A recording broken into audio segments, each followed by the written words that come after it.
2 ആഴ്ച മുമ്പ് ഞാൻ തൊടുപുഴയിലൊരു പ്രോഗ്രാമിന് പോയിരുന്നു. ഞാൻ അവിടെ ചെല്ലുമ്പോൾ ഒരു വീട്ടിൽ അന്ന് താമസിക്കേണ്ടി വന്നു. ഞാൻ അവിടെ താമസിക്കുന്ന സമയത്ത് അവിടുത്തെ ആ വീട്ടുകാർ എന്നോട് ഒരു സംശയം ചോദിച്ചു. ആ വീട്ടുകാർ ചോദിച്ചത്, വിഷ്ണു സഹസ്രനാമം ചൊല്ലാമോ? ചൊല്ലാൻ പാടില്ല എന്നാണ് ശാന്തി പറഞ്ഞത് എന്ന് എന്നോട് അവർ പറയുകയാണ്. വിഷ്ണു സഹസ്രനാമം മരിക്കുമ്പോൾ ചൊല്ലുന്നതാണ്, അതുകൊണ്ട് വിഷ്ണു സഹസ്രനാമം ചൊല്ലാൻ പാടില്ല എന്ന്. വിഷ്ണു സഹസ്രനാമം മരിക്കുമ്പോൾ ചൊല്ലുന്നതാണ് എന്ന് ശാന്തിക്കാരൻ പറയുകയാണ് എങ്കിൽ മരണം മുൻകൂട്ടി എല്ലാവർക്കും അറിയാൻ പറ്റണം. കാരണം മരണസമയത്ത് ഈ പുസ്തകം തപ്പിയെടുത്ത് ചൊല്ലാമല്ലോ. അപ്പോൾ എല്ലാവരും ബാഗിൽ ഫോണിന് പകരം കൊണ്ടു നടക്കേണ്ടത് ഈ വിഷ്ണു സഹസ്രനാമം എന്നൊരു ചെറിയ പുസ്തകമാണ്. എപ്പോഴാണ് മരിക്കുകയാണെന്ന് അറിയാൻ പറ്റത്തില്ല. അതുകൊണ്ട് അയാൾ പറഞ്ഞതൊരു ശുദ്ധ മണ്ടത്തരം എന്ന് പറയുന്നത് വിഷ്ണു സഹസ്രനാമം ചൊല്ലാമെന്നുള്ളതാണ്. കാരണം എന്താണ്? എപ്പോഴും ചൊല്ലിക്കൊണ്ടിരുന്നാലേ എപ്പോഴും മരണം കൂടെയുള്ളത് കൊണ്ട് ഇത് സഹായകമായിട്ട് വരത്തുള്ളൂ. കാരണം മരിച്ചതിന് ശേഷം വിഷ്ണു ലോകത്തേക്കാണ് പോകുന്നത്. ഇതൊക്കെ ശുദ്ധമായ അബദ്ധങ്ങളാണ്. പിന്നെ ഗുരുവിൻ്റെ ഫോട്ടോ വെച്ചിരിക്കുന്നത് പോലും പിറകിൽ ഗുരുവിൻ്റെ കണ്ണ് മാത്രമേ കാണാൻ കഴിയുള്ളൂ. അതിൻ്റെ മുന്നിൽ പല പല വലിപ്പത്തിലുള്ള ദേവീദേവന്മാരുടെ ഫോട്ടോ വെച്ചിരിക്കുന്നതുകൊണ്ട് പലതും എടുത്ത് മാറ്റിയിട്ട് വേണം ഗുരുവിൻ്റെ ഫോട്ടോ ഇങ്ങനെ എത്തി നോക്കി കണ്ടെത്താൻ. അപ്പം ഞാൻ ചോദിച്ചു, അതെന്താണ്? ഗുരു സാധാരണ മനുഷ്യനല്ലേ, മരിച്ചു പോയ വ്യക്തിയല്ലേ? അവർ പറയുകയാണ്. ഇത്രയുള്ളു അവരുടെ അറിവ് എന്ന് പറയുകയാണ്. ഇവിടെ കണ്ണൂരിലൊരിക്കൽ ഒരു സ്ഥലത്ത് ഞാനും വിശുദ്ധാനന്ദ സ്വാമിയും കൂടെ ചെല്ലുമ്പോൾ അവിടെ മരണം കഴിഞ്ഞ് ഒരു 14-15 ദിവസത്തിനുള്ളിലാണ് ഞങ്ങൾ അവിടെ ചെല്ലുന്നത്. അവിടെ ചെല്ലുമ്പോൾ ആ പൂജാമുറിയിലെ വിളക്ക് അണച്ചു വെച്ചിരിക്കുന്നു, ഗുരുവിൻ്റെ ഫോട്ടോ എടുത്ത് തിരിച്ചു വെച്ചിരിക്കുന്നു. അതും ശാന്തിക്കാരൻ പറഞ്ഞതാണ്, അങ്ങനെ ചെയ്യാൻ പാടില്ല. ഇങ്ങനെയുള്ള ശാന്തിക്കാരും ജ്യോതിഷികളും പറഞ്ഞ് പറ്റിക്കുന്നത് നിങ്ങൾ അനുസരിക്കേണ്ട ഗതികേടിലേക്ക് അധപ്പതിച്ചു പോകുന്നതിൻ്റെ പ്രധാന കാരണം എന്തുകൊണ്ടെന്നാൽ നിങ്ങൾക്കിതിനെക്കുറിച്ച് തികച്ചും വ്യക്തമായ ഒരു ധാരണ ഇല്ലാത്തത് കൊണ്ട് തന്നെയാണ്. ഒരു ക്ഷേത്രത്തിൽ ഞാൻ ചെല്ലുമ്പോൾ അവിടെ വൈകുന്നേരത്തെ പൂജ കഴിഞ്ഞ് എനിക്കും ഭക്ഷണം തരുവാനായി അവർ ശാന്തിക്കാരുടെ ആ തിടപ്പള്ളിയിലേക്ക്, അവർ താമസിക്കുന്ന സ്ഥലത്തേക്ക് എന്നെ കൊണ്ടുപോയി. അപ്പോൾ എനിക്ക് ഗോതമ്പിൻ്റെ അട ചുട്ടത് എനിക്ക് തരികയുണ്ടായി. എനിക്ക് എൻ്റെ അമ്മ ചെറുപ്പത്തിലൊക്കെ ഉണ്ടാക്കി തന്നിരുന്നതായതുകൊണ്ട് എനിക്ക് വലിയ ഇഷ്ടമായിരുന്നു. അപ്പം ഞാനത് ആസ്വദിച്ച് കഴിക്കുമ്പോൾ ഞാൻ ചോദിച്ചു, ഇതെന്താ ഇവിടെ ഇങ്ങനെ? അപ്പോൾ ഗുരുവിന് നിവേദിച്ചതാണ് ഗോതമ്പിൻ്റെ അട. ഞാൻ അവരോട് ചോദിച്ചു, ഗുരു ഗോതമ്പ് ഇഷ്ടത്തോട് കഴിച്ചതായിട്ട് ചരിത്രത്തിൽ എങ്ങും രേഖപ്പെടുത്തിയിട്ടില്ല.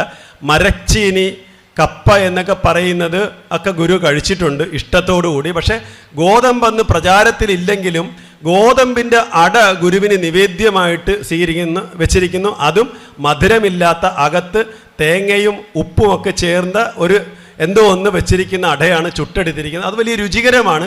അപ്പം ഞാൻ ചോദിച്ചു, ഇതെന്ത് പറ്റി ഇങ്ങനെ എന്ന് ചോദിച്ചപ്പോൾ പറഞ്ഞു, ഞങ്ങൾ 5 ശാന്തിമാരുണ്ട്, ഞങ്ങൾക്ക് 5 പേർക്കും ഷുഗറുണ്ട്, അതുകൊണ്ട് ഉണ്ടാക്കിയ ഏർപ്പാടാണ് എന്ന്. അപ്പം ഞാൻ പറയാൻ കാരണം, ഈ ആചാരങ്ങൾ ഉണ്ടാകുന്നത് അങ്ങനെയൊക്കെയാണ്. എന്തിനു വേണ്ടിയാണ് ഈ ആചാരങ്ങൾ ഉണ്ടാക്കുന്നത് എന്നുള്ളത് അത് ഉണ്ടാക്കിയവർക്ക് മാത്രമേ അറിയാവുള്ളൂ. അതുകൊണ്ട് തന്നെ കേരളത്തിൻ്റെ ആഭ്യന്തരവും ബാഹ്യവും, ആത്മീയവും ഭൗതികവുമായ 2 തലങ്ങളെയും വികസിപ്പിക്കുന്നതിനും അതിനെ പ്രകാശിപ്പിക്കുന്നതിനും പുരോഗതിയിലേക്ക് നയിക്കുന്നതിനും വേണ്ടി ഗുരു അന്ധതയോടുകൂടി നമ്മൾ പിന്തുടരുന്ന പല ആചാരങ്ങളെയും എടുത്തു മാറ്റുകയുണ്ടായി. ശാരദാ പ്രതിഷ്ഠ കഴിഞ്ഞ് ഗുരുവിൻ്റെ യാത്ര ആലുവയിലേക്കാണ്. ആലുവയിൽ വില കൊടുത്ത് ഗുരു സ്ഥലം വാങ്ങുകയാണ്. ഈ യാത്രയിൽ ഗുരു പല സ്ഥലങ്ങളും വിശ്രമിക്കുന്നുണ്ട്. ഈ വിശ്രമിക്കുന്ന സ്ഥലങ്ങളിലെല്ലാം ഭക്തന്മാർ ഗുരുവിനെ വന്ന് കാണുകയും കാണിക്ക അർപ്പിക്കുകയും ഒക്കെ ചെയ്യുന്നുണ്ട്. അതുകൊണ്ട് കിട്ടിയ പണമാണ് ആലുവയിലെ സ്ഥലം വിലയ്ക്ക് വാങ്ങാനായിട്ട് ആദ്യമായിട്ട് കൊടുക്കുന്നത്. ആ യാത്രയിൽ ഗുരു കൂടുതലായിട്ട് യാത്ര ചെയ്തെത്തിയിട്ടുള്ളത് ആലപ്പുഴ ജില്ലയിൽ തന്നെയാണ്. കൂടുതൽ സ്ഥലങ്ങളിലും ഗുരു നടന്നിട്ടുള്ളതും. ആലപ്പുഴ ജില്ലയിൽ നിലനിൽക്കുന്ന ഒരു ആചാരമാണ് ആദിത്യ പൂജയും സർപ്പ ആരാധനയും കൂടുതലായിട്ടുമുള്ളത്. ഈ സർപ്പാരാധന നടത്തരുത് എന്ന് ഗുരു പറഞ്ഞതായിട്ട് നിങ്ങൾ വായിച്ചിട്ടുണ്ടാവുമെന്നാണ് ഞാൻ വിചാരിക്കുന്നത്. അത് ചെയ്യേണ്ട ആവശ്യമില്ല. ഇനി അഥവാ സർപ്പാരാധന നടത്തുന്ന സ്ഥലങ്ങളിൽ, ദുർദേവതകളെ പൂജിക്കുന്ന സ്ഥലങ്ങളിലൊക്കെ നിങ്ങൾ പോകരുത്. അത് നിങ്ങളുടെ മനസ്സിനെ ഭ്രമിപ്പിക്കും, നിങ്ങളുടെ മനസ്സിനെ ഭയപ്പെടുത്തും, സാത്വികമല്ലാത്ത സംസ്കാരത്തിലേക്ക് നിങ്ങളെ നയിക്കും. അതുകൊണ്ട് ശുദ്ധമായ ദേവതകളെ പ്രതിഷ്ഠിക്കുന്ന സ്ഥലങ്ങളിലേക്ക് നിങ്ങൾ പോകണം. അത് എന്തുകൊണ്ട് അങ്ങനെ പറഞ്ഞു എന്ന് വെച്ചാൽ, ഗുരുവിൻ്റെ കാലഘട്ടത്തിൽ വളരെ അധമമായിട്ടുള്ള ദൈവങ്ങളെ, കണ്ടാകർണൻ, ഭദ്രകാളി, ചാത്തൻ, ചാമുണ്ടി, ഇങ്ങനെ ദുർദേവതകളെ ആരാധിച്ചിരുന്ന സ്ഥലങ്ങളിൽ അവയ്ക്ക് വേണ്ട നിവേദ്യങ്ങൾ നൽകിയിരുന്നു. അത് മദ്യം, മാംസം മുതലായ നിവേദ്യങ്ങളായിരുന്നു. അത് നിവേദിക്കുകയും അത് കഴിക്കുകയും അത്തരം ഒരു ജീവിത രീതി അവലംബിക്കുകയും ചെയ്യുന്ന ജനസമൂഹത്തെ മാറ്റിക്കൊണ്ടുവരുവാൻ വേണ്ടി ഗുരു ശ്രമിക്കുമ്പോൾ, ഗുരു അതിന് പകരം ഒരു കാര്യം ഉപദേശിക്കുന്നത്, ഈ ചാത്തന് പകരം നിങ്ങൾ ശിവനെ വെച്ചുകൊള്ളൂ, സാത്വികമായിക്കൊള്ളട്ടെ. മുടിവെട്ട്, കള്ള് ചെത്തുന്നത് അഭിമാനവും അന്തസ്സും ഇല്ലാതാക്കുന്ന ഒരു ഏർപ്പാടാണ്, അത് നല്ലതല്ല എന്ന് ഗുരു പറയുമ്പോൾ പിന്നെ എന്താണ് വഴി? ആ ചെത്ത് കത്തിയെ 4 ആക്കി മുറിച്ചു കഴിഞ്ഞാൽ ക്ഷൗരം ചെയ്യാൻ ഉപയോഗിക്കാമല്ലോ എന്ന് ഗുരു പറയുകയാണ്. അപ്പോൾ ചോദിച്ചു, ഞങ്ങൾ ഈഴവർ സ്വന്തമായി ക്ഷൗരം ചെയ്യുന്നത് ശരിയല്ലല്ലോ, അത് ക്ഷൗരം ചെയ്യേണ്ട ആൾക്കാരല്ലേ ചെയ്യേണ്ടത് എന്ന് പറയുമ്പോൾ ഗുരു പറയുന്നു, സ്വന്തമായിട്ട് ശൗചം ചെയ്യുന്നതിന് കുഴപ്പമില്ലല്ലോ എന്ന്. കക്കൂസി പോകുന്നതിനൊന്നും കുഴപ്പമില്ലല്ലോ, കഴുകുന്നത് അത് സ്വന്തമായി ആണോ അതോ മറ്റാരെങ്കിലും കൊണ്ടാണോ ചെയ്യിക്കുന്നത്? ഗുരു ചോദിക്കുകയാണ്. ഗുരു ചോദിക്കുന്നതിൻ്റെ ആന്തരികമായ അർത്ഥം, നമ്മൾ ശുദ്ധ സാത്വിക സംസ്കാരത്തിലൂടെ മുന്നോട്ട് നീങ്ങണമെന്നും അതിനനുസൃതമായ ഒരു ആചാരങ്ങളെയാണ് നമ്മൾ പിന്തുടർന്ന് പോകേണ്ടതെന്നും ഗുരു നമ്മെ പഠിപ്പിക്കുകയാണ്. ഏത് തരത്തിലുള്ള ആചാരങ്ങളിലൂടെയാണോ നമ്മൾ പോകുന്നത് അത് നമ്മുടെ ശീലമായി മാറുകയാണ് ചെയ്യുന്നത്. അതുകൊണ്ടാണ് പുതിയ ക്ഷേത്രങ്ങൾ നിർമ്മിക്കുകയും ആ ക്ഷേത്രത്തിൽ, ഇവിടെ തിരുമേനി പറഞ്ഞ ഒരു കാര്യം തന്നെയുണ്ട്, അവിടെ കണ്ണാടിയല്ല പ്രണവപ്രതിഷ്ഠയാണ് നടത്തിയത്. ആ പ്രണവത്തെ അങ്ങനെ പ്രതിഷ്ഠിക്കണമെങ്കിൽ ഒന്നെങ്കിൽ അതിനെ വാർത്തെടുക്കണം. അവിടെ അന്ന് സമയമില്ലായിരുന്നുകൊണ്ട് കണ്ണാടിയിലെ രസം ചുരണ്ടിയിട്ട് ആ ഓങ്കാരത്തെയാണ് അവിടെ പ്രതിഷ്ഠിക്കുന്നത്. അങ്ങനെ ഓങ്കാരത്തെ ആരാധിക്കാൻ പറയുകയാണ് ഗുരു ചെയ്യുന്നത്. ഏതെല്ലാം ക്ഷേത്രങ്ങളിൽ ഗുരു പ്രതിഷ്ഠിച്ചോ അവിടെയെല്ലാം ഗുരു നവീനമായ ഒരു ആചാരത്തെയാണ് നടപ്പിലാക്കാൻ ശ്രമിച്ചത്. പക്ഷെ ഗുരു ജീവിച്ചിരിക്കുമ്പോൾ തന്നെ പിന്നോക്ക സമുദായത്തെ ക്ഷേത്രത്തിൽ കയറ്റാതെ അന്നത്തെ ഈഴവരായിട്ടുള്ളവർ അവരുടെ ജാതി ബലം കാണിക്കുകയുണ്ടായി. പലപ്പോഴും അതെല്ലാം ഗുരുവിനെ സങ്കടപ്പെടുത്തുകയും ചെയ്തിട്ടുണ്ട്.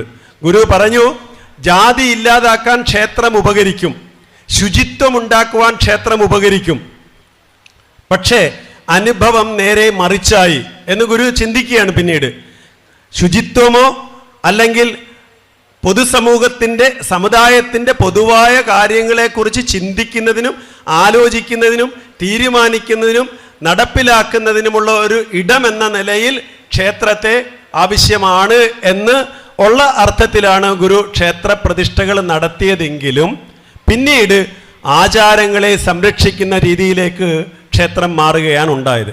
പ്രത്യേകിച്ച് മനുഷ്യരുടെ ഇടയിൽ ജനിക്കുമ്പോൾ തന്നെ ആരും പൂണൂലുമായിട്ട് ജനിക്കുന്നില്ല, ആരും ബ്രാഹ്മണനായിട്ട് ജനിക്കുന്നില്ല, എല്ലാവരും മനുഷ്യരായിട്ട് തന്നെയാണ് ജനിക്കുന്നത്.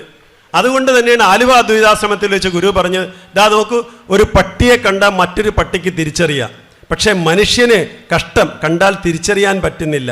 അത്രത്തോളം മനുഷ്യൻ അധപ്പതിച്ചു പോയി, പട്ടിയേക്കാളും അധപ്പതിച്ചു. കാരണം സ്വന്തം ജാതിയിലുള്ള മറ്റൊരു മനുഷ്യനെ, സ്വന്തം ജാതി എന്ന് പറഞ്ഞാൽ മനുഷ്യത്വം എന്ന ജാതിയിലുള്ളവനെ കണ്ടാൽ തിരിച്ചറിയാൻ പറ്റുന്നില്ല എന്ന് ഗുരു പറയുകയാണ്.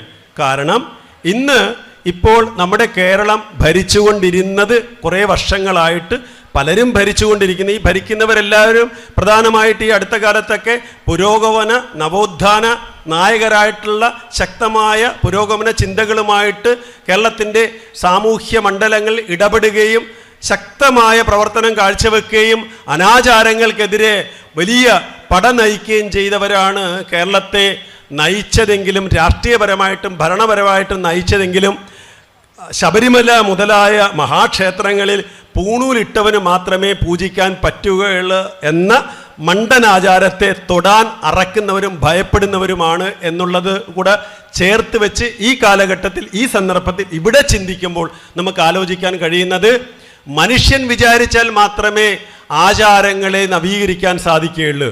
മഹാഗുരുക്കന്മാർ നമ്മളോട് പറയുകയാണ്, ആചാരങ്ങളിൽ നവീകരണം കൊണ്ടുവരണം. കാരണം ആചാരങ്ങളിലല്ല, ആ ആചാരങ്ങൾക്കപ്പുറത്തുള്ള ചില ആശയങ്ങളെയാണ് നമ്മൾ സ്വീകരിക്കേണ്ടത്. പക്ഷേ പലപ്പോഴും ആചാരങ്ങളെ ചുറ്റിപ്പറ്റിയാണ് മനുഷ്യൻ നിലനിൽക്കുന്നത്. അവന് ആചാരങ്ങളില്ല എങ്കിൽ അവന് മതമില്ല, ദൈവമില്ല, വിശ്വാസമില്ല, ഒന്നും, എല്ലാം അവൻ ആചാരത്തോടു കൂടിയാണ് കൊണ്ടുപോകുന്നത്.